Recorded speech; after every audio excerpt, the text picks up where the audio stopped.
पारुल चिड़िया भोजन की तलाश में जंगल में इधर उधर घूम रही थी।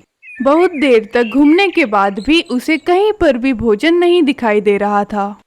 इसलिए वह परेशान होकर थक हार कर एक पेड़ की डाली पर बैठ जाती है। भोजन की तलाश में तो मेरा सारा दिन निकल गया, लेकिन मुझे अभी तक एक अनाज का दाना तक नहीं मिला और ऊपर से मैं पेट से हूँ।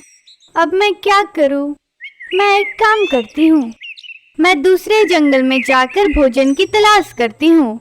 अगर मेरे पति कुछ काम करते तो मुझे इस अवस्था में भटकना न पड़ता। ऐसा सोचकर पारुल चिड़िया दूसरे जंगल की तरफ निकल पड़ती है। दिन भर खाने की तलाश करके वो बहुत थक चुकी थी, इसलिए उसे उड़ने में बहुत परेशानी हो रही थी। आखिर थोड़ी देर उड़ने के बाद वह पास वाले जंगल में आ ही गई। हाँ, ये जंगल तो हमारे जंगल से काफी हरा भरा है। मुझे पक्का यकीन है कि यहाँ मुझे अनाज मिल ही जाएगा। पारुल सब तरफ अनाज की खोज करने लगी। तभी उसे जमीन पर अनाज के कुछ पौधे दिखाई पड़े। वो उसके पास चली गई। मुझे लगता है ये अनाज किसी ने यहाँ पर छोड़े हैं, या फिर वो इसे ले जाना भूल गया होगा। कहीं अनजाने से मुझसे कोई भूल ना हो जाए। मैं एक काम करती हूँ, मैं कुछ देर उनकी राह देखती हूँ। पारुल वहीं पर अनाज के मालिक का इंतजार करने लगी। बहुत देर हो चुकी थी, परंतु कोई भी पशु पक्षी वहां पर अनाज लेने नहीं आया। मुझे लगता है किसी ने बचा हुआ अनाज यहाँ पर छोड़ा है। मैं इसमें से थोड़ा अनाज लेकर जाऊंगी। पारुल अनाज के पास आ जाती है। तभी उसे अचानक से एक आवाज सुनाई देती है। अरे चिड़िया, मुझे बचाओ, मैं यहाँ पर फंस गई हूँ। अरे, मुझे ऐसा क्यों लग रहा है कि मुझे कोई पुकार रहा है? पारुल ने आवाज की तरफ ध्यान दिया, लेकिन उसे दोबारा कोई आवाज नहीं आई। पारुल ने सभी तरफ उसे खोज की, लेकिन उसे कोई भी दिखाई नहीं दिया। मुझे लगता है ये मेरा वहम है। भूख की वजह से शायद मुझे भ्रम हो रहा है। मैं कुछ अनाज के दाने खा लेती हूँ और इसमें से कुछ मैं अपने घर भी ले जाऊंगी। पारुल ने कुछ अनाज के दाने खा लिए। मुझे प्यास लगी है, मैं थोड़ा पानी पीकर आती हूँ। बाद में मैं इसे ले जाऊंगी। पानी पीने के लिए पारुल एक नदी के पास आ गई। उसने पानी पीकर अपनी प्यास बुझाई। चलो, बहुत देर हो गई, अब मैं अनाज लेकर अपने घर जाती हूँ। मेरे पति मेरा इंतजार कर रहे होंगे। इधर कालू कौवा और गौरी कौवे अनाज इकट्ठा कर रहे थे। कालू जी, हम बहुत देर से अनाज इकट्ठा कर रहे हैं, पर अभी तक इतना अनाज इकट्ठा नहीं हो पाया जितना होना चाहिए था। नहीं नहीं, कुछ तो गड़बड़ जरूर है। कोई है जो हमारा अनाज चोरी कर रहा है। हम एक काम करते हैं, हम यहाँ पर कहीं छिप जाते हैं और उस चोर का आने का इंतजार करते हैं। कालू कौवा और गौरी झाड़ियों के पीछे छिप जाते हैं। पारुल पानी पीकर अनाज के पास लौट ही रही थी, तभी उसे किसी ने आवाज लगाई। अरे चिड़िया, मैं यहीं पर हूँ, झाड़ियों के पीछे, मुझे बचाओ। तभी उसे मकड़ी के जाल में एक परी फंसी हुई दिखाई पड़ती है। अरे, तुम कौन हो और तुम यहाँ पर कैसे फंस गई? मैं एक सोन परी हूँ। मैं इस जंगल में घूम रही थी। जब मैं फूलों के ऊपर इन सुंदर तितलियों को देख रही थी, तब मैं अनजाने से इस मकड़ी के जाल में फंस गई। अरे, ये तो बहुत बुरा हो गया। मकड़ी कभी भी आकर मुझे मार सकती है। इससे पहले तुम्हें मुझे बचाना होगा। तुम तो परी हो, तुम तो अपने जादू से यहाँ से निकल सकती थी। तुमने ऐसा क्यों नहीं किया? हाँ चिड़िया रानी, मैं हर ख्वाहिश पूरी कर सकती हूँ, लेकिन मैं बस दूसरों की मदद कर सकती हूँ। मैं अपनी मदद नहीं कर सकती। अब मैं क्या करूँ? हाँ, मेरे दिमाग में एक आइडिया आ रहा है। अगर मैं एक विश बताऊं, तो क्या तुम उसे पूरा कर पाओगी? हाँ, क्यों नहीं। मेरी एक विश है कि ये मकड़ी का जाला यहाँ से गायब हो जाए। परी को पारुल की चतुराई बहुत अच्छी लगी। उसने पारुल के विश को पूरा कर दिया।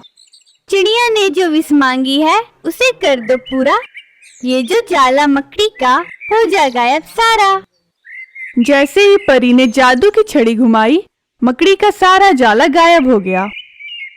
परी के साथ साथ उसमें फंसे सभी जीव जंतु मुक्त हो गए। चिड़िया रानी, तुमने खुद के बारे में ना सोचकर मेरा भला चाहा। मैं तुमसे बहुत खुश हूँ। मांगो जो तुम चाहती हो। मेरी कोई ख्वाहिश नहीं है, बस मेरा आने वाला बच्चा सोने जैसा खरा हो और वो मेरी अच्छी तरह से देखभाल करे। तुम्हारी मनोकामना पूरी हो, वैसा ही होगा जैसा तुम चाहोगी। ऐसा कहकर सोनपरी वहां से चली जाती है। अरे कालू जी, आपने ये नजारा देख लिया? हाँ हाँ, देख रहा हूँ। पारुल अनाज के पास आ गई। उसने कुछ अनाज के पौधे लिए और वह अपने घर की तरफ निकल पड़ी। तो ये है चोर। रुको, मैं इसे अभी बताता हूँ। ये अनाज तुम्हारा नहीं, हमारा है। अरे कालू जी, आप तो बहुत मूर्ख निकले। यहाँ पर हमारी किस्मत खुलने वाली है और आप इस अनाज के बारे में सोच रहे हैं। छोड़ो इसे, जैसा मैं कहती हूँ वैसा करो। ठीक है। कालू ने वैसा ही किया जैसा कि गौरी ने उसे बताया था। कालू ने एक पेड़ की लकड़ी को सोनपरी के ऊपर डाल दिया। तभी सोनपरी लकड़ी के नीचे आ जाती है। कालू कौवा गौरी के पास आ गया। लकड़ी के नीचे सोनपरी के पंख आ गए थे, इसीलिए वो इधर उधर हिल भी नहीं पा रही थी। अरे रे, बेचारी सोनपरी कैसे लकड़ी के नीचे आ गई है। अरे गौरी, अब इसे हमें बचाना होगा। तुम रुको जरा, इतनी जल्दबाजी मत करो। मैं सब संभाल लूंगी, तब तक तुम चुप रहो बस। पता नहीं कहां से ये लकड़ी मुझ पर आकर गिर गई है। मेरे पंख इस लकड़ी के नीचे आ गए हैं, इसलिए मैं हिलडुल नहीं सकती। मुझे बचाओ। हाँ हाँ, बचाएंगे तुम्हें, पर इसके बदले हमें क्या मिलेगा? तुम जो चाहो वो तुम्हें मिल जाएगा। गौरी के मन में लालच भर गया था। गौरी और कालू ने मिलकर परी के ऊपर से ये लकड़ी हटा दी। तुम दोनों का बहुत बहुत धन्यवाद। ठीक है, अब हमारी इच्छा पूरी कर दो। हाँ बोलो, तुम्हारी क्या मनोकामना है? तुम जो मांगना चाहती हो मांग लो, पर जरा ध्यान से मांगना। कालू जी, अब हम क्या मांगे? हम बहुत सारा अनाज मांग लेते हैं। तुम्हें हर बार खाने की ही क्यों पड़ी रहती है? मांगना है तो पारुल चिड़िया जैसा मांगो। हाँ, तुम ठीक कहती हो। सोनपरी, तुम हमें सोने का अंडा दे दो, जो हमारी जन्म भर सेवा करते रहे। जैसा आप चाहो, आपकी इच्छा पूरी होगी। गौरी को हो जाए सोने का अंडा। ऐसा कहकर सोनपरी वहां से गायब हो गई। 3-4 महीने गुजर गए।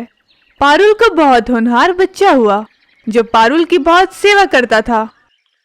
इधर गौरी और कालू के तो होश उड़ गए थे, क्योंकि गौरी ने एक सोने का अंडा दिया था, जैसा कालू ने सोनपरी से मांगा था।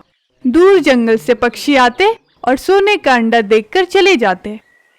अरे कालू जी, आपने ये क्या मांग लिया? ये तो अच्छा हुआ कि सारे पक्षी आते वक्त कुछ ना कुछ लेकर आते हैं और इससे हमारा गुजारा चल जाता है। ये ऐसे ही हमारी सेवा करता रहे।